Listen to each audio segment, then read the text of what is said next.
नवरात्रि की दूसरी देवी ब्रह्मचारिणी की पावन कथा। दधाना करपद्माभ्याम क्षमालक मंडिलो। देवी प्रसीद तो मई ब्रह्मचारिण्यनुत्तमा। माँ दुर्गा की नवशक्ति का दूसरा स्वरूप ब्रह्मचारिणी का है। यहाँ ब्रह्म का अर्थ तपस्या से है। माँ दुर्गा का यह स्वरूप भक्तों और सिद्धों को अनंत फल देने वाला है। इनकी उपासना से तप, त्याग, वैराग्य, सदाचार और संयम की वृद्धि होती है। ब्रह्मचारिणी का अर्थ तप की चारिणी यानी तप का आचरण करने वाली। देवी का यह रूप पूर्ण ज्योतिर्मय और अत्यंत भव्य है। इस देवी के दाएं हाथ में जप की माला है और बाएं हाथ में यह कमंडल धारण किए हैं। पूर्व जन्म में इस देवी ने हिमालय के घर पुत्री रूप में जन्म लिया था और नारद जी के उपदेश से भगवान शंकर को पति रूप में प्राप्त करने के लिए घोर तपस्या की थी। इस कठिन तपस्या के कारण इन्हें तपश्चारिणी ब्रह्मचारिणी नाम से अभिहित किया गया।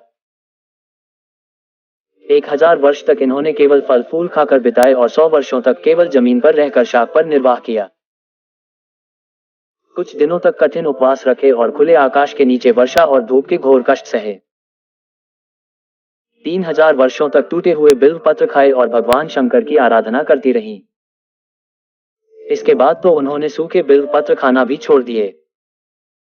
कई हजार वर्षों तक निर्जल और निराहार रहकर तपस्या करती रहीं।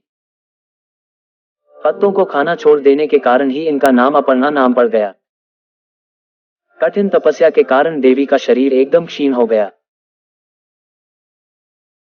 देवता, ऋषि, सिद्धगण, मुनि सभी ने ब्रह्मचारिणी की तपस्या को अभूतपूर्व पुण्य कृत्य बताया, सराहना की और कहा, हे देवी, आज तक किसी ने इस तरह की कठोर तपस्या नहीं की।